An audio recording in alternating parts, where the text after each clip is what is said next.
ఎవరిని చూస్తాడు, ఎవరి మీద ఆయన చూపు ఉంటుంది అనే దాన్ని కొంచెం మనం ధ్యానం చేద్దాం. ఈనాడు లోకంలో మనం ఎవరినైతే ఎక్కువ ప్రేమిస్తామో వారి మీదే మన దృష్టి అంతా ఉంటుంది. మనం ఏ వస్తువునైతే ప్రేమిస్తామో ఆ వస్తువు మీదే మన దృష్టి ఉంటుంది. అది పొలం అవ్వచ్చు, బంగారం అవ్వచ్చు, డబ్బు అవ్వచ్చు, లేకపోతే స్థలం అవ్వచ్చు, గృహాలు అవ్వచ్చు, లేకపోతే మన పిల్లలు అవ్వచ్చు, లేకపోతే మన వస్త్రాలు కానీ మనం దేన్నైతే ఎక్కువగా ఇష్టపడతామో, దేని మీద మనం ఇష్టం ఉంటుందో, దేన్ని ఎక్కువ ప్రేమిస్తామో మన దృష్టి దాని మీద ఉంటుంది. మన దృష్టే మరి మనకు వాటి మీద, లోక సంబంధం వాటి మీద మన దృష్టి ఉంటుంది. కానీ దేవుని దృష్టి ఎవరి మీద ఉంటుంది? దేవుని దృష్టి ఎవరి మీద ఉంటుంది? అందరూ అనుకుంటారు అందరినీ దేవుడు చూస్తున్నాడు అంటాడు. చూసే మాట వాస్తవమే. అందరూ ఆయన కంటి మరుగైన వారు ఎవరు లేరు, అందరినీ చూస్తున్నాడు. కానీ ఎవరికి ప్రతిఫలం ఇస్తాడు, ఎవరిని చూసి ఎవరు ప్రతిఫలం ఇస్తున్నది కొన్ని మాటలు మీకు జ్ఞాపకం చేస్తాను. మనందరూ దేవుని వాక్యాన్ని ధ్యానం చేద్దాం. చూడండి, ఇరిమియా గ్రంథము 5వ అధ్యాయం 3వ వచనం చదువుకుందాం. ఇరిమియా గ్రంథము 5వ అధ్యాయము 3వ వచనం. యెహోవా యథార్థత మీదనే గదా నీవు దృష్టి ఉంచుచున్నావు. చాలమ్మ. యెహోవా అనగా ఆయన నిరంతరము ఉండు దేవుడు, ఏకరీతిగా ఉన్న దేవుడు. ఈ దేవుడు ఎవరిని దృష్టి ఉంచుతాడంటే యథార్థవంతుల మీద ఆయన దృష్టి ఉంచుతాడు. చిన్న ప్రార్థన చేసుకుని వాక్యజానంలోకి వెళ్దాం. ప్రేమల తండ్రి, దయగల నాయన, మీ పాదాలకు వందనాలు, స్తుతులు, స్తోత్రాలు చెల్లిస్తున్నాము నాయన. లేఖనం మీది, ప్రజలు నీ వారిని, మీరు మా దేవుడు నాయన. ఇంతవరకు నాయన పాటల ద్వారా మీరు మహిమ పొందారు, వాద్యాల ద్వారా మహిమ పొందారు, చప్పట్ల ద్వారా మహిమ పొందారు, ప్రార్థన ద్వారా మహిమ పొందారు నాయన.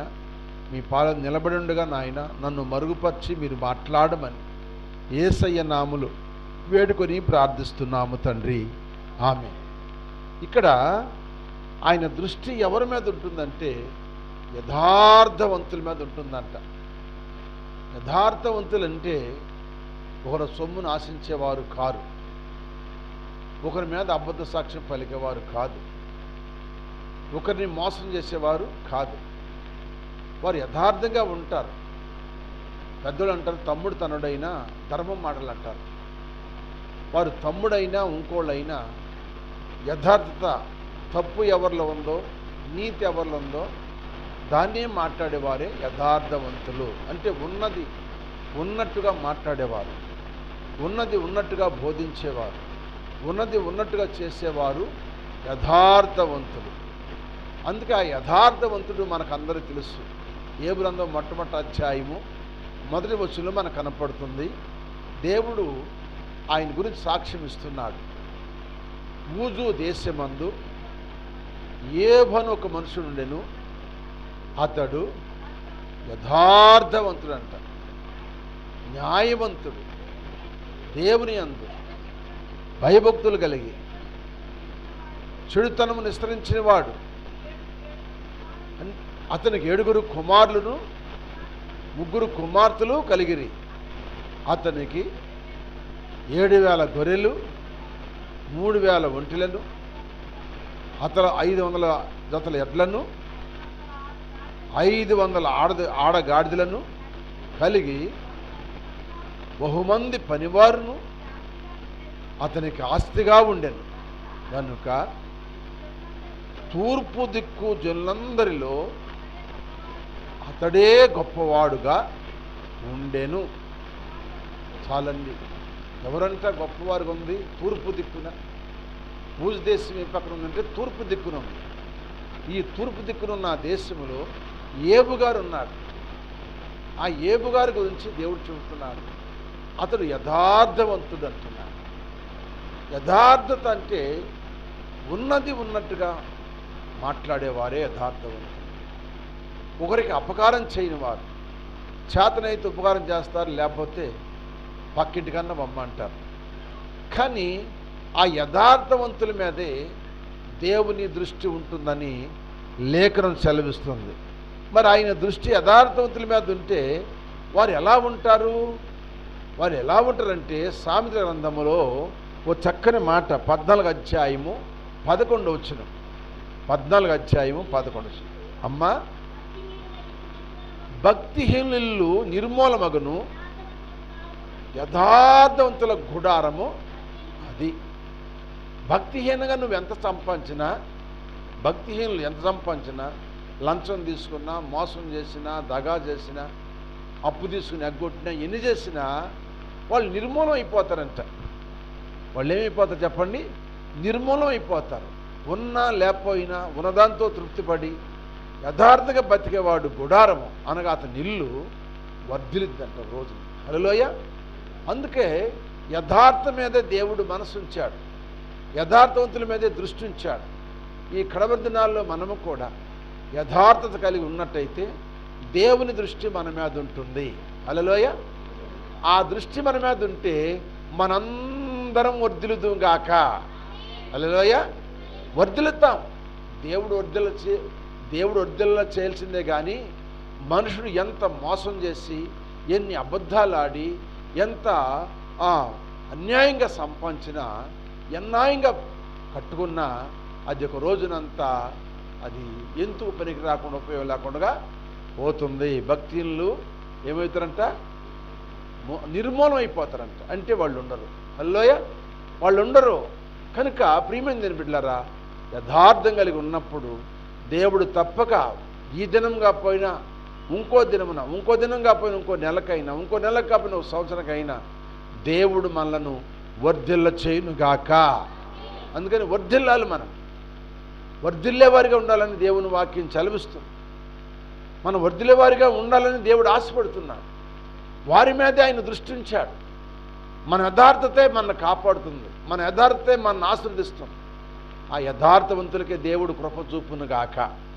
అందుకే ఈ రాత్రి వాక్యం విన్న మన జీవితాల్లో వర్ధిల్లాలంటే, మనం ఆశ్రయించబడాలంటే, దీవించబడాలంటే ఆయన ఎదుట మనము యథార్థంగా బ్రతకాలి. అలా బతికే వారిని దేవుడు తప్పక ఆస్వాదించునుగాక. అందుకే ఏబు అంత నష్టపోయినా మళ్ళా దేవుడు రెండంతలుగా ఆయన్ని ఆశీర్వదించాడు. ఎందుకంటే అతను యథార్థవంతుడు కనుక ఆశీర్వదించాడు. ఆయన మీద దృష్టి ఉంచాడు. ఈ రాత్రి నీ మీద కూడా ఆయన దృష్టి ఉంచాలంటే నీ కలిగిన దానితోనే గట్టిగా ఉంది.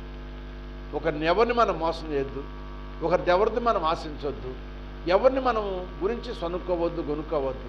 మనం కలిగిన దాన్ని పట్టుకుని దేవుని సన్నిధిలో జీవిస్తే ఆ కొంచెంని దేవుడు 30 60 100 విస్తరింపచేయునుగాక. హల్లెలూయా. కనుక అందుకని మనమందరం కూడా దేవుని వాక్యాన్ని బట్టి చూస్తే యథార్థవంతుల మీద ఆయన దృష్టి ఉంచును. రెండో మాట మీకు జ్ఞాపకం చేస్తాను. ఇంకెవరి మీద ఆయన ఉంచుతాడో చూద్దాం. యెషయా గ్రంథం 66 అధ్యాయము 2వ వచనం చదువుకుందాం. యెషయా గ్రంథము 66 అధ్యాయము 2వ వచనం. అమ్మా, అవన్నీ నా హస్తకృత్యములు, అవి నా వలన కలిగినవని యెహోవా సెలవిచ్చున్నాడు. ఇక అంటాడు, ఎవడు దీనుడై నలిగిన హృదయము గలవాడై నా మాట విని వణుకుచుండునో వానినే నేను దృష్టించుచున్నాను. ఎవరి మీద దృష్టించాడంట? మరి మమ్మ ఎవరి మీద ఉంచుతాడు దృష్టి? ఎవరి మీద ఉంచుతాడు? ఆయన మాట వినేవారి మీద దృష్టి ఉంచుతాడు. ఆయన మాట ఎంతమంది అంటున్నావు? చేతులు ఎత్తండి. ఆయన మాట అందరూ విన్నారు, కానీ గ్రహించట్ల. వింటే సరిపోయిద్దా? గ్రహించాలి కదా. విని ఆ వాక్యాన్ని బట్టి మనం గ్రహిస్తే అప్పుడు ఆయన దృష్టి మన మీద ఉంటుంది. హల్లెలూయా. అందుకని అంటాడు, ఎవడు దీనుడై నా సన్నిధిలో గజ వణుకునో వాని మీద నేను దృష్టి ఉంచుతున్నాను. నా మాట విని. అంటే దేవుని మాటకి గజగజ వనకాలి. ఇవాళ ఎవరికి ఉందండి ఆ భయము? దేవుని మాట మీద ఎవరికి భయం ఉంది? ఎప్పుడు ముగిస్తాడు, ఎప్పుడు వెళ్ళిపోదాం అనుకునే మనసే. కానీ మాకు తెలుసులే ఈ వాక్యము. ఈనాడు ఎక్కువైపోయింది. పెద్దలు అంటారు చూడు, తినగా గారెలు చేదైపోయినట్టుగా అప్పుడు విస్తారంగా వాక్యం అన్ని స్థలాల్లో వినపడుతుంది కనుక ఇప్పుడు అందరికీ ఎక్కువైపోయింది వాక్యం. ఎక్కువైపోయింది కనుక దాన్ని గ్రహించలేకపోతున్నారు. ఇప్పుడు కూర బాగుందనో లేకపోతే ఎక్కువగా తింటే ఏ విధంగా వాళ్ళు బలహీనైపోతున్నారు. ఈనాడు కూడా దేవుని వాక్యం విని కూడా అభివృద్ధి పొందట్లేదు, ఆశ్రయించబట్టలేదు, కానీ బలహీనైపోతున్నారు. కారణం ఏంటంటే ఇనుంటి వరకు వింటున్నారు కానీ ఆ వాక్యాన్ని బట్టి ప్రవర్తించలేకపోతున్నారు, ఆ వాక్యాన్ని బట్టి భయపడలేకపోతున్నారు. దేవుని మాటకు భయపడితే దేవుని దృష్టి నీ మీద ఉండి రేపు రాబోతున్న కృత నుంచి దేవుడి తప్పించునుగాక. చూడండి, ఎవరు భయపడ్డారో, ఎవరిని ఆ అంచు దినములో లేకపోతే ఆ ఉగ్రతలో దేవుడు ఎవరిని తప్పించాడో ఒక మాట మీకు జ్ఞాపకం చేస్తాను. యెహోషువ గ్రంథము 2:11. యెహోషువ గ్రంథము 2:11. యెహోషువ గ్రంథము కొంచెం 10 చదువునా, 10 నుంచి. మీరు ఐగుప్తుల నుండి వచ్చినప్పుడు మీ ఎదుట యెహోవా ఎర్ర సముద్రం నీరును ఎలాగూ ఆరిపోజేసినో, యోర్దాను తీరమునున్న అమోరీల 2 రాజులైన సీహోనుకును ఓగును మీరు ఏమి చేశారు అనగా ఎలాగూ నిర్మూలన చేశారో ఆ సంగతి మేమింటిమి. వినినప్పుడు మా గుండెలు కరిగిపోయాయి. మీదడు యెహోవా పైన ఆకాశమందును క్రింద భూమి అందును. ఎవరు చెప్తున్నారు ఈ సాక్ష్యం? ఆ యోగుల వారికి ఎవరు చెబుతారంటే రాహాబు అనే ఒక వేశ్య సాక్ష్యం ఇస్తుంది. ఏగుల వారు అనగా దైవజనులను ఇద్దరిని ఏగుతొట్టనికి వచ్చారు. ఆ గ్రామం ఎట్టుందో, ఆ పట్టణం ఎట్టుందో, అది పాపంతో నిండిపోయిందా బాగుందని చూడటానికి వచ్చారు. చూడటానికి వచ్చినప్పుడు ఆ యెరికో రాజు, ఆ ఇశ్రాయేలు ప్రజలు వచ్చారు. వాళ్ళు మన ఏగుతొట్టనికి వచ్చారు, మన రహస్య గ్రంథం వెళ్తానికి వచ్చారు, వాళ్ళు పట్టుకోమని చెప్పారు. ఆ పట్టుకోమని చెప్పినప్పుడు ఆ సైన్యులు వచ్చేటప్పటికి ఈ రహాబు ఇంటి మీద ఇంట్లోకి వచ్చేసారు. ఇంట్లోకి వచ్చిన ఏగుల వారిని చూసినంత రహాబు చూసి వెంటనే అరణ్యానికి ఎక్కించేసి జనపు గట్టలో కప్పేసిందంట. ఆ జనపు గట్టలో కప్పేసి ఏం చేసిందంటే ఆ సైనికులు వచ్చినప్పుడు ఏం చేసింది తెలుసా? కప్పేసి ఆడుతుందంట, రహాబు ఇంటికి వచ్చిన ఏగుల వారు అంటే, అయ్యా వచ్చిన మాట వస్తానే కానీ వారు తిరిగి వెళ్ళిపోయారు, మీరు ఈ దారిని వెళ్తే వారు మీకు దొరుకుతారని చెప్పి వారిని తప్పించేసి చేసిందంట. ఆ జనపటి నుంచి మనం తీసి భద్రంగా తెచ్చి, అయ్యా మీరు చేసిన ఉపకారం బట్టి మీరు దేవుని సేవకులు, మీ దేవుడు గొప్ప దేవుడు, ఆకాశమందున్న దేవుడు, భూమి కింద ఉన్న దేవుడు, మీ దేవుడికి ఎట్టి మనుషులు కూడా ధైర్యం సాలదు. ఆయన ఆ ఓగును లేకపోతే ఆ అమోరిని చంపినప్పుడు మా గుండెలు కరిగిపోతుంది అని గజగజ వణికి భయపడి ఆ దైవజనులు చేర్చుకోమంటే ఆ యెరికో పట్టణంలో ఆ వేశ్య ఆ రాహాబు అనేకులను సంపాదించిన సొమ్ము అనేక రకాలుగా జీవించిన వేశ్య ఏమైతే చూసారా, తన ఇంటి వారిని రక్షించు. దేవుని దృష్టి ఆ మీద ఇంకే రహాబులు ఉన్నారు. ఇదిగో మాకు చేసిన ఉపకారం బట్టి ఇదిగో ఈ తెర్రని తగడదారము నీకు ఇంటికి కడుతున్నాం కనుక ఆ దినమున నీ ఇంటిలందరినీ కూడా నీ ఇంట్లో పిలుచుకొని, నీ బంధువులు, నీ రక్తసంబంధులు, నీ తల్లిదండ్రులు, తోడబుట్టులు అందరూ పిలుచుకో, అది ఆ రోజు మీరు రక్షించబడతారని చెప్పినప్పుడు అలాగే ఒకరు దినమందు అందరు చచ్చిపోయారు, కాలి బూడిదైపోయారు. కానీ రహాబీలు కూలిపోలేదు, రహాబీ కుటుంబం కాలిపోలేదు, రహాబు కుటుంబంలో ఎవరు కూడా చనిపోలేదు. అందుకంటాడు, ఎవడు దీనుడై నా మాట విని గజగజ వణుకును నేను వాని మీద దృష్టి. ఈనాడు దేవుని మాట అంటే ప్రజలకు భయం లేదు, మాట వింటలేదు, మాట ప్రకారం నడవట్లేదు. మాట ప్రకారం నడిస్తే దేవుడు ఎందుకు వచ్చాడు నీ మీద దృష్టి?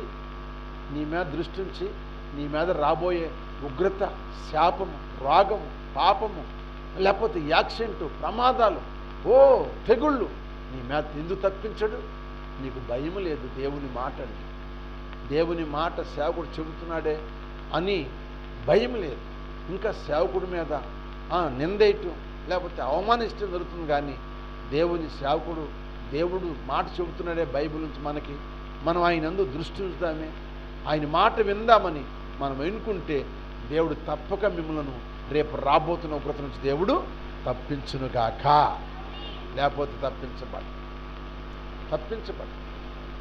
దేవుడు ఈరోజు శనివారం అనే సంగతి తెలుసు, రేపు ఆదివారం సంగతి తెలుసు, ప్రార్థన ఉండే సంగతి తెలుసు. మైకు మోగినా మోగపోయినా ప్రార్థన అనేది ఉంటుంది. కనుకని మనం వెళ్ళాలి. ముందెళ్ళి దేవుని కూర్చుందాం, దేవుని కనపడదాం, ఆయన మాటలు విందాం. ఆ ఒక్క మాటను మనం పట్టుకుని వచ్చి ఆ మాట బట్టిన ప్రార్థన చేసుకుంటే దేవుడు రేపు రాబోతున్న రోజు వచ్చి తప్పిస్తాడని ఒక భయము భక్తి మనకు ఉంటే దేవుడు తప్పక మన కాపాడుగాక. మరి దానియేలు గారు మరి యోధ మరి యెరూషలేము దేశం నుంచి తీసుకొచ్చారు. మరి దానియేలు తన భక్తిని కాపాడుకోమంటే కదా, దేవుని మీద ఉంది కానీ ఇంకెవరి మీద లేదు కదా, రాజు మీద కూడా లేదు కదా. అందుకే సింహాల నుండి తప్పించారు. షడ్రకు మేషకు అబ్దిగోనులు దేవుని మీదే ఉన్నారు కనుక అగ్నిగుండం నుంచి వాళ్ళని పైకి తీసుకొచ్చారు. మనము దేవునికి భయపడితే, దేవుని కొరకు జీవిస్తే దేవుడు తప్పక రాబోతున్న అపాయాలు తప్పించునుగాక.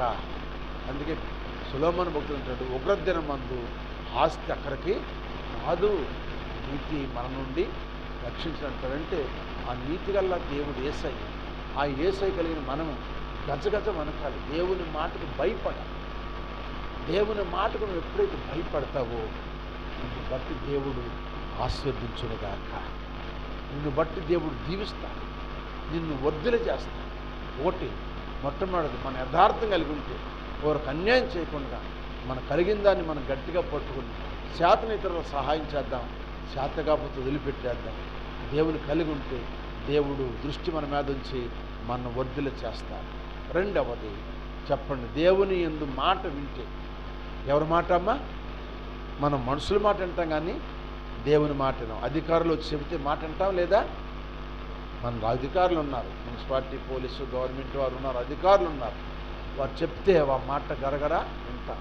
రేపు తాలూకా అక్కడ రండి, మీరు కార్డులు ఇస్తామంటే ఎల్లరి కార్డులు వేసి అన్ని సిద్ధపరచుకుని పరిగెత్తుకొని వెళ్ళిపోవాలి. వెళ్తాం వెళ్ళమా? కానీ దేవుని దగ్గర రావటానికి వెళ్ళొచ్చు, నిర్లక్ష్యం. అందుకే దేవుని దృష్టి మన మీద ఉంటలేదు.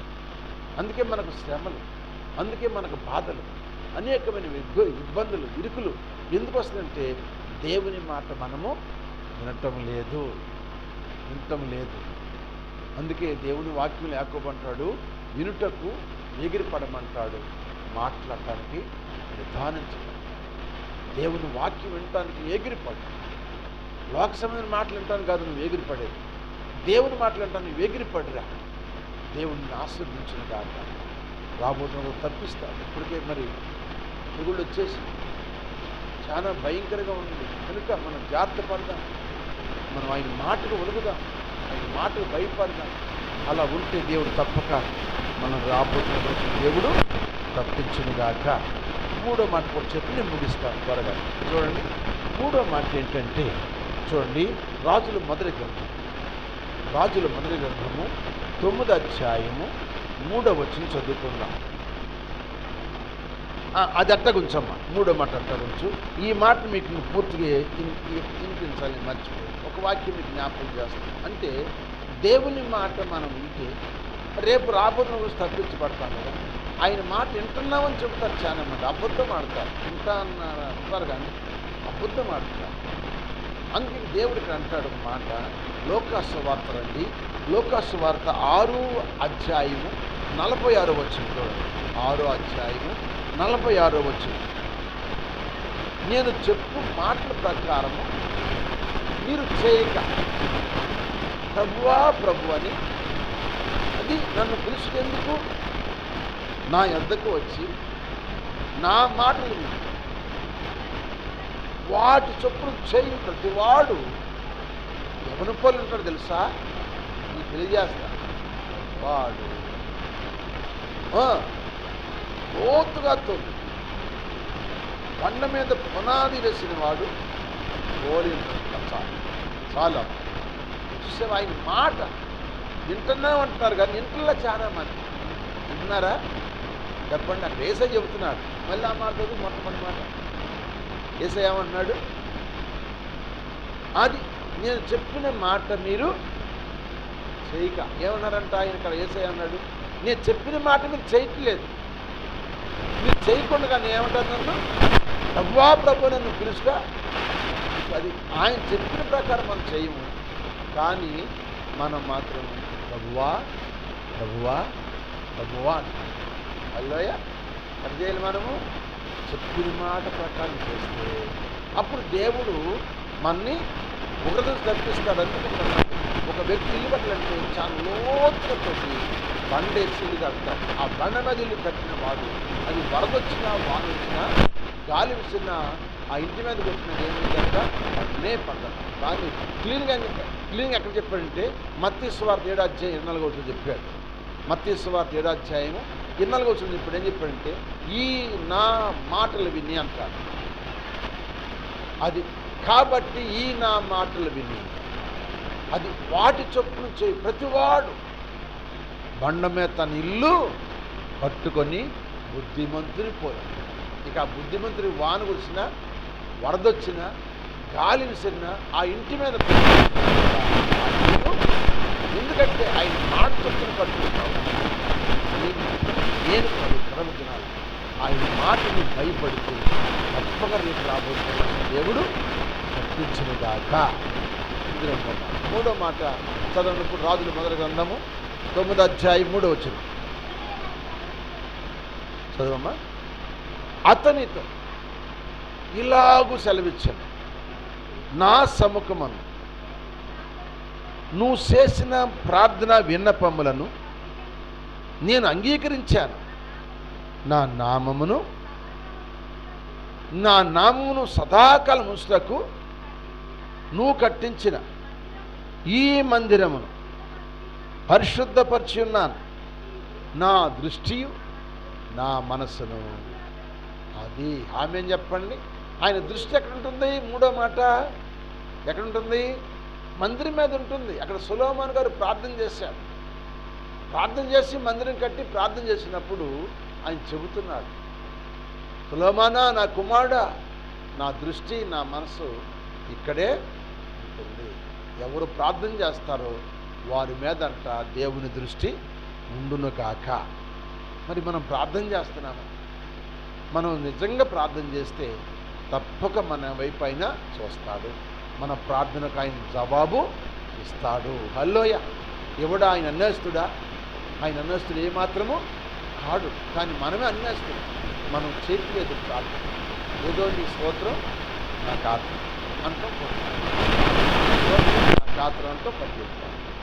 నీ స్తోత్రం నా గాత్రం అంటాం, మాట్లాడతాను బజార్లో అంటాం, లేకపోతే ఆ ఇంట్లో ఈ ఇంట్లో కూర్చొని కనుక అది ఆ ప్రార్థన దేవుని దగ్గరికి చేరదు. ఏంటంటారా? చేరదు. నువ్వు కనీసం నిగ్గపడి 1 గంట సేపు అయిన నువ్వు ప్రార్థన చేస్తే నీ ప్రార్థన ఆయన వింటాడు. నీ మీద ఆయన దృష్టి ఇస్తాడు. నీ ప్రార్థనకు దేవుడు జవాబు ఇస్తాడు. ఆ రోజు ఎల్కానా భార్య అన్న దుఃఖాకాంతురాయి వచ్చి దేవుని మందిరంలో ఎవరికి వినపడకుండా నగలాడిస్తూ దేవుడి ప్రార్థన చేస్తుంది. మనసులో ప్రార్థన చేస్తుంది.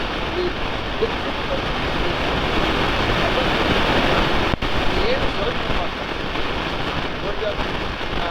నాకు మొగపెట్టిస్తే అప్పుడు నీకు అప్పగిస్తాను, నీ సెలవుని తీసుకోవాలి, నీకు ఇస్తానంట. వడంబడి చేసి ప్రార్థన చేసుకుంటాను.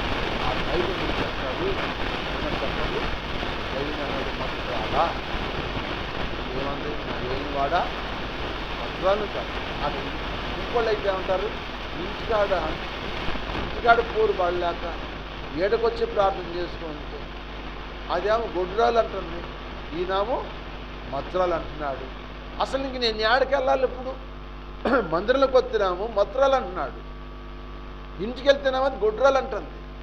ఎందుకు నా బ్రతుకొని ఆమె ఏదో ఒకటి చేసుకోవటమో వెళ్ళిపోవటమో జరిగిపోవాలి. కానీ ఆమె అలా నా ఏలివాడా, నేను మత్రాలను కాదయ్యా, పనికి మాల దానిగా నన్ను ఎంచొద్దయ్యా, నీ దేవుని దగ్గర జ్ఞాపన మనం చేసుకుంటున్నానయ్యా అని చెప్పినప్పుడు అప్పుడు ఆ దైవజనుడు ఏలి అన్నాడు, నువ్వు కోరినట్టుగా దేవుడు నీకు ఇచ్చునుగాక. మరి బిడ్డను సంపాదించుకుని, ఎందుకంటే ఆమె చేసిన ప్రార్థన మీద ఆయన దృష్టి ఉంచాడు. అందుకే ఆమె సంతానము కలిగింది. నువ్వు ఒక సంతానం కలగాలన్నా, లేకపోతే ఒక వివాహం కావాలన్నా, లేకపోతే ఒక ఉద్యోగం కావాలన్నా, లేకపోతే ఒక అప్పు తీరాలన్నా, ఒక సమస్య పోవాలన్నా, లేకపోతే ఒక బలహీనత తొలగిపోవాలన్నా, నువ్వు చేసే ప్రార్థన దేవుని దృష్టికి కనపడాలి. హల్లోయ, ఎవరు కనపడాలి? దేవుని దృష్టి కనపడాలి. అప్పుడు నువ్వు కనపడితే నీ ప్రార్థన దేవుడు నీకు నాకు జవాబిచ్చునుగాక. మనము ఆయన వినపడే ప్రార్థన మనము చేస్తున్న వాళ్ళు ఎవరు చెప్పండి? చేస్తున్న వాళ్ళు చేస్తే జవాబు పొందుకుంటారు. అందుకే ఆయన దృష్టి ఎవరి మీద ఉంటుందంటే, మొట్టమొదట యథార్థవంతుల మీద ఉంటుంది. రెండవది ఎవరి మీద ఉంటుందంటే, ఆయన మాట వినేవారి మీద ఉంటుంది. మూడవది ఆయన సన్నిధిలో ప్రార్థన చేసేవారి మీద ఆయన దృష్టి ఉంటుంది. ఆ దృష్టి మనం పొందుకోవాలి. దేవుడు మనం చూస్తే చాలు. మనుషులు ఎవరు చూడపోయినా, అన్నదమ్ములు చూడపోయినా, అక్కచెల్లెలు చూడపోయినా, బంధుమిత్రులు చూడపోయినా, ఇరుగువారు పొరుగువారు చూడపోయినా, నాయకులు అధికారులు చూడపోయినా, దేవుడు చూస్తే చాలు. దేవుడు చూస్తే చాలు. దేవుడు తప్పక మన పట్ల కార్యము జరిగించునుగాక, జరిగించునుగాక, జరిగించునుగాక. అందుకే అగరు అరణ్యంలోకి పోయింది కానీ ఇంటికి పోలేదు. అరణ్యంలోకి వెళ్ళి ఏడుస్తుంటే దేవుడు చూశాడు, పేరు పెట్టామని పిలిచాడు. హల్లెలూయా. కనుక అందుకని మనము కూడా తెల్లవారుజామున ప్రార్థన చేసుకో. దేవుని కొనుక్కోపోయేటప్పుడు ప్రార్థన చేసుకో. మధ్యాహ్నం ఖాళీ ఉన్నప్పుడు ఖాళీ ఆళ్ళతో ఎంతో మాట్లాడుతూ మనకున్న సమస్య దేవుడి దగ్గర కూర్చుంటుంది. దేవుడు మన ప్రార్థన ఆలకించునుగాక. మన ప్రార్థనకి ఆయన దృష్టి, ఆయన చెవులు ఆ మందమైన కావాలి. ఆయన మన ప్రార్థన ఆలకించింది. అందుకే దినవృత్తాంతం 2వ గ్రంథం 7వ అధ్యాయం 18 అంటాడు. 7వ అధ్యాయం 18 అంటే, ఈ స్థలమును చేయబడు ప్రార్థన మీద నా కనుదృష్టి ఉందంట. చదవండి. 2వ దినవృత్తాంతాల గ్రంథం 7:15. ఈ స్థలమందు ప్రార్థన మీద నా కనుదృష్టి. ఎంత గొప్ప మాట. ఏ స్థలం ఉంది ఇది? ఆయన పరిశుద్ధ స్థలం. నువ్వు ఇంట్లో కూడా నువ్వు ఎక్కడైనా కానీ కూర్చో, ఆయనదే స్థలం. స్థలం అంతా ఆయన. ఆకాశమైన సింహాసనం, భూమి ఆయన పాదపేట. ఆయన స్థలం అందు నువ్వు ఏడ కూర్చుంటారు. నువ్వు ప్రార్థన చేస్తే నీ ప్రార్థనకు దేవుడు జవాబు ఇచ్చును. ఎందుకంటే దృష్టి ప్రార్థన చేసేవారి మీద ఉంటుంది. ఆయన దృష్టి భయపడేవారి మీద, ఆయన మాట వినేవారి మీద ఉంటుంది. ఆయన దృష్టి యథార్థంగా బతికేవారి మీద. హల్లెలూయా. ఈ 3 మాటలు మనం పరిశుద్ధం నుంచి మనం తెలుసుకున్నాం. మనం కూడా ఈ 3 మాటలు బట్టి మనం కూడా ప్రార్థన చేసుకుంటే దేవుడు మనం కూడా వర్ధల చేయని దాక, రాబోతుందో పంపించని దాక, మనం ఆలకించి మనం అనుకున్న దేవుడు నెరవేర్చిన దాక. అప్పుడు గొప్ప దేవుడు ఆ పరలోక వీటి కొరకు, ఈ కొరకు, నా కొరకు ఆయన ముందుగా వెంటనే ఆయన రాత్రి అంతా గెస్టింగ్ పాటలో ప్రార్థన చేసి పగలంతా రాజ్యవార్త ప్రార్థన చేసి ఆయన చేసిన ప్రార్థన ఈరోజు నాకు రక్షించింది. తండ్రి, వారిలో వారిని చెల్లించాను. మన కోసం ప్రాణం, మన కోసం నొప్పులు కాదు, మన కొరకు శ్రమలు పడు, మన కొరకు నిందలు పడు, అవమానాలు పడు, మన కొరకు తండ్రి దగ్గర జ్ఞాపకం చేసే చెమట రక్త బిందుగా మారే వరకు ప్రార్థన చేశాను. ఆ ప్రార్థన ఆలకించిన దేవుడు మాకు బతికించాడు. ఆయన శిక్షించాడు. ఆ శిక్షకు గురయ్యి ఆయన చనిపోయి ముడిదని వేసి ఆయన భూమి మీద 40 దినాలు ప్రజలు కాపాడి ఆరోహణ తండ్రి కుడిపాల్సిన ఉన్నాడు. ఆయన త్వరగా ఆఖరి దినాల్లో ఉన్నాడు. మా అయ్యా ముఖ్యులైన వారైనా తప్పక దేవుడు నీ మీద దృష్టి ఉంచాడు. ఆయన చూస్తే ఇక నీకు భయమేమి లేదు. హల్లెలూయా. ఆయనను చూస్తే నీ భయం లేదు. నువ్వు ఎక్కడున్నా భయం లేదు. అగాధ స్థలంలో ఉన్నా భయం లేదు. ఎక్కడ ఉన్నా భయం లేదు. ఎందుకంటే ఆయనను చూస్తున్నాడు. నీ మీద ఆయన దృష్టి ఉంచాడు కదా. అంత కృప నాకు కలిగి ఉన్నా. ఈ 3 మాటలు అందరూ కలిసి ప్రార్థన చేయండి. అలాగే ఇంటికెళ్ళి కూడా మీరు రాత్రి ప్రార్థన చేసినట్టు ప్రభా ఆయన నేను కూడా ఇదే కాదు నేను అందరి మీద నేను దృష్టిస్తాను. అందరూ అందరం కలిసి వచ్చి ప్రార్థన చేసుకున్నామా, ప్రార్థన చేసుకున్నాం.